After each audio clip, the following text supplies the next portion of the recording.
14 sihri qu'on a fait jusqu'à maintenant, durant chaque sihri, Allah Ta'ala nous a promis, à travers les hadiths que وَالْمَلَائِكَةُ تُصَلِّي عَلَى الْمُتَسَحِّرِينَ وَتَسْتَغْفِرُ لَهُم, qu'il y a des anges qui sont présents au moment du sihri, du repas du matin donc, et que ces anges, ils font doigt pour les jeûneurs qui sont réveillés, et ces anges demandent pardon à Allah pour ces jeûneurs réveillés. On a déjà obtenu ça durant 14 jours. Maintenant, imaginez que dans le mois de Ramadan, les doigts, Inch'Allah, sont acceptés. Et qu'en plus, le sihri correspond au dernier tiers de la nuit. À ce moment, Allah Ta'ala descend au ciel qui est à la limite de ce monde, et Allah Ta'ala accepte les doigts. Imaginez en plus que les anges, ce sont les meilleurs des créatures. La ya'asuna Allah ma amarahum. Ils ne désobéissent jamais à Allah. Et maintenant, imaginez que ces anges demandent doigt à Allah, à ce moment spécifique où les doigts sont acceptés, dans ce mois spécifique, rempli de vertus, Allah accepte le doigt où les portes du paradis sont grandes ouvertes. Pensez-vous une seconde qu'Allah ne va pas accepter le istighfar des anges pour nous? Jamais d'avis.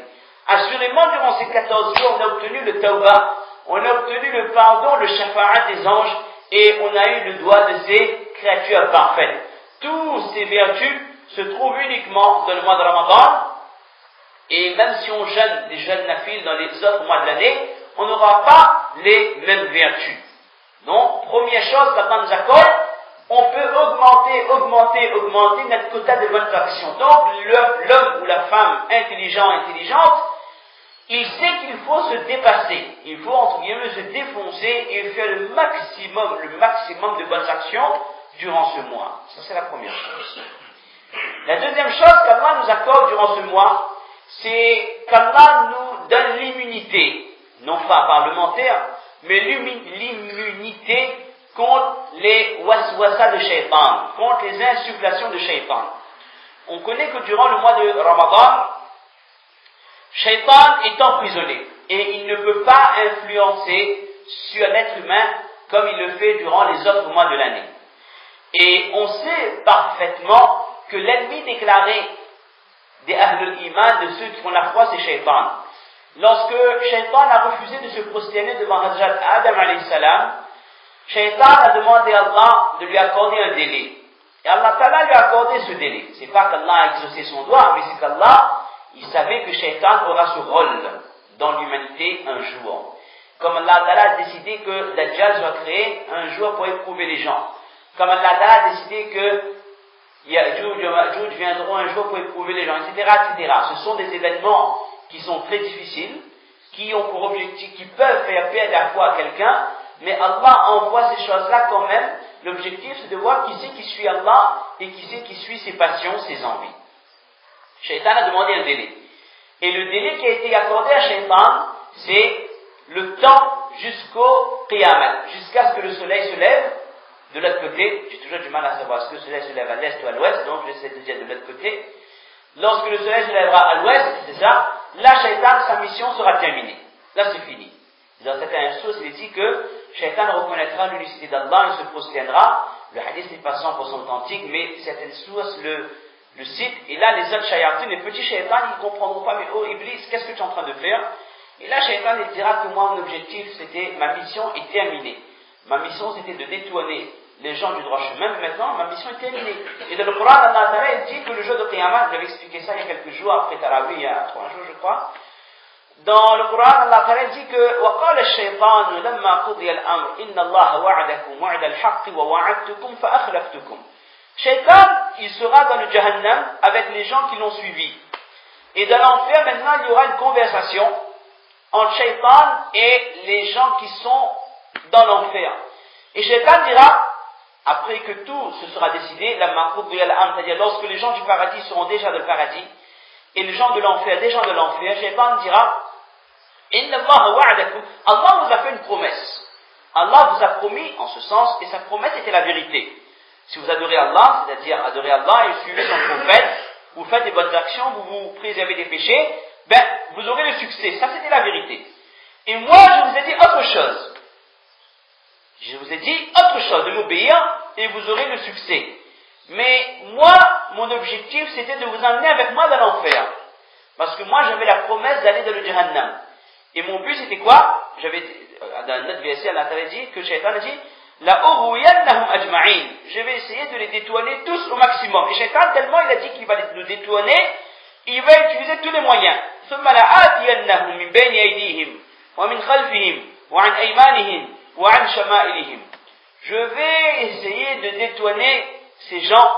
Je vais venir devant eux, derrière eux, à droite, à gauche. Tous les moyens sont bons pour Shaitan de nous détourner du droit chemin. Donc Shaitan, il dira à ces gens-là que moi, je vous ai promis autre chose. Vous m'avez obéi, ben maintenant c'est votre problème. Et Shaitan dira, ma ana bi musrikhikum wa ma antum bi musrikhi. En ce sens, maintenant je ne peux rien faire pour vous. Et vous non plus, vous ne pouvez rien faire pour moi. Nous sommes dans le même problème. Je suis dans l'enfer et vous ne pouvez pas m'aider. Vous êtes dans l'enfer, je ne peux plus vous aider. Toutes les promesses que je vous avais fait avant, c'était des mensonges. Maintenant, fala talumuni walumu anfusakum. Ne me faites pas de reproches à moi. C'est vous-même qui êtes fautif. C'est vous qui êtes à l'origine de votre perdition. Moi, je vous ai juste invité, vous n'étiez pas obligé de m'écouter. Vous pouviez soit m'écouter, soit écouter Allah, vous avez décidé de m'écouter, maintenant, tant pis pour vous. Donc, Shaitan, c'est notre ennemi juré. Son objectif, c'est de nous amener avec lui dans le Jahannam. Et Shaitan est prêt à utiliser tous les pièges. Et Shaitan a plusieurs logiciels. Il a Windows 98, il a XP, il a Vista, il connaît tout. Il a en même temps Apple, il a tous les programmes, Shaitan. Il sait adapter ses pièges par rapport à la catégorie des Ahl al-Iman, des musulmans. Si vous êtes quelqu'un qui ne pratique pas trop, Shaitan, il sait comment il vous piégera. Si vous êtes quelqu'un qui pratique un peu, vous venez parfois à masjid, parfois vous venez pas, Shaitan, il sait comment vous piéger. Si vous êtes quelqu'un de fervent, vous avez une grande barbe, vous êtes très pratiquant, Shaitan aussi, il sait comment tromper la personne qui fait beaucoup d'iribad. Si vous êtes quelqu'un qui donnait beaucoup de sadaqa, par exemple, Shaitan, il sait comment vous tromper. Si vous lisez beaucoup de Coran, il sait. Si vous êtes un grand imam, un grand fundi, vous lisez bien, tout le monde il applaudit quand vous lisez, Shaitan, il saura comment vous tromper, etc., etc. Si vous êtes marié, Shaitan saura comment vous faire divorcer. Si vous êtes père de famille, Shaitan fera tout pour casser la relation entre parents et enfants. Ça, c'est l'objectif de Shaitan. Certains ulama vont même jusqu'à dire que les troubles psychologiques dont souffrent beaucoup de gens, à toutes les époques, mais à notre époque, il y a plus d'études. Donc, on est un peu plus intéressé là-dessus, on en parle plus. C'est ce qu'on appelle les TOC. C'est quoi les TOC? Les troubles obsessionnels d'origine compulsive. Il y a des gens qui font une même chose plusieurs fois. Il faut regarder un peu les documentaires, il faut regarder un peu la télé. C'est pas toujours un télé. Il y a des choses qui sont profitables. Ça nous apprend des choses. Il y avait un documentaire qui nous explique que parfois il y a des gens, ils ont des manies. C'est ce qu'on appelle des TOC. Ils ont des obsessions. Par exemple, quelqu'un, il ferme sa voiture, il vient à masjid, il ferme sur l'auto, il finit rentre dans masjid, il dit, on va pas fermer l'auto. Il repart, il referme. C'était fermé. C'était fermé. Il revient, il fait de la case, et peut-être ma femme, passe la vitre là. Allez, allons regarder si la vitre n'est pas baissée, ça va aussi. Et il y a des gens qui vont comme ça. Vous voyez? Et il y a des gens également, ça c'est, chacun va se reconnaître. Chacun va se reconnaître, machallah. Chacun va se reconnaître dans ce que je suis en train de dire. Quand vous quittez chez vous, ça vous arrive pas à chaque fois que quand vous avez descendu l'escalier, vous dites, aïe, il m'a pas fait le gaz, hop, il nous remonte. Vous redescendez, aïe, il m'a pas des branches de four, nous remonte. Et ainsi de suite. Et on devient malade comme ça. Vous dites, oui, mais Shaitan, qu'est-ce qu'il a fait dedans? Shaitan, il parlait, oui, sous le gaz, reste allumé, ou bien une fois allumé, ou le reste, coup de cœur, les brancher. Shaitan, il les amène dans le Jahannam, c'est pas que votre riz brûle, ou votre gâteau brûle, ou autre chose, non. L'objectif de Shaitan, c'est quoi? C'est que vous soyez mal dans votre peau. Que ce soit dans le dîn, ou que ce soit dans votre vie de tous les jours, que vous soyez malheureux. Si vous êtes malheureux, Shaitan est content. Ça, c'est l'objectif de Shaitan. Il y a des gens comme ça, qui font beaucoup de bonnes actions, mais Shaitan arrive à tromper ces gens sur leur intention. Il détourne leur sincérité pour les amener vers l'ostentation. Il y a des gens qui font les bonnes actions, mais comme on l'a dit, tellement Shaitan, il trouve leur comportement, qu'il y a des gens qui avant fait namaz, qui font 3 fois, 4 fois niyat.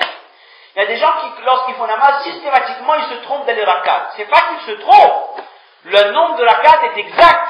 Mais ils se disent que, ça c'est 3e, ça c'est 4e rakat. Il ne connaît pas. Il trompe. C'est pas grave, il recommence. Il y a des gens qui recommencent 2 fois, 3 fois namaz. Il y a des gens qui vont vous et pour dire, Ah, il y a un petit problème au wuzu là. Il n'a pas été lavé comme il faut, ça. Mais ça refait wuzu.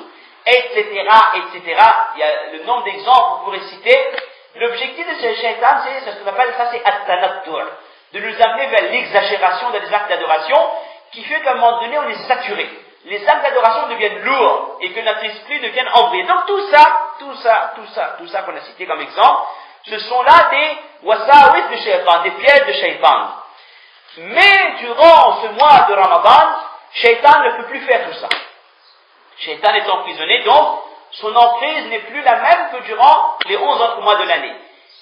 Et le deuxième shaitan que nous avons en nous, c'est quoi? C'est notre nafs. Le nafs, c'est quoi?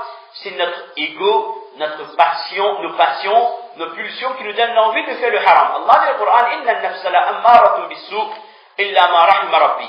Que notre nafs nous invite vers le mal, sauf certaines catégories de personnes, peu de gens, mais en général, nous avons toujours cette envie, cette pulsion de faire le péché.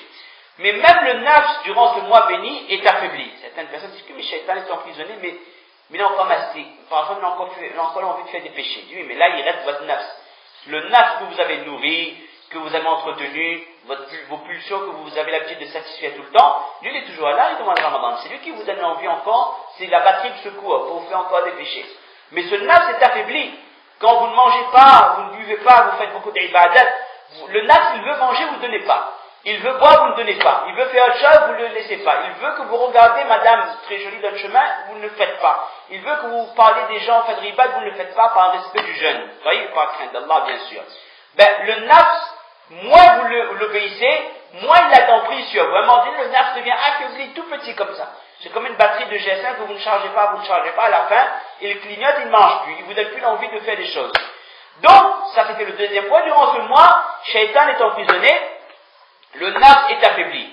Et ce sont là les deux facteurs qui nous ralentissent dans l'accomplissement des bonnes œuvres. Donc, de un, Allah il vous donne la possibilité d'accumuler des bonnes actions, et en même temps, Allah, il empêche les choses qui vous nuisent de nuire. Ce qui vous empêche de faire ces tawab, Allah Ta'ala les retient. Donc, c'est comme si la porte était grande ouverte pour nous, pour aller auprès d'Allah et obtenir ces récompenses. Ça, ce sont des choses uniques dans le mois de Ramadan. Troisième point, avant-dernier point, dans ce mois, Allah nous donne la possibilité de faire notre propre correction. Car dans le mois de Ramadan, on a des actes d'adoration spécifiques à ce mois qui nous permettent de nous corriger intérieurement. Dans les ibadat, par exemple, regardez le namaz tarawih. Ça, je le dis tout le temps. Est-ce que le tarawih, c'est facile? C'est pas facile. 20 rakats, c'est très long. Surtout après une journée de travail, on n'a pas mangé, et qu'au moment de l'iftar, on a mangé une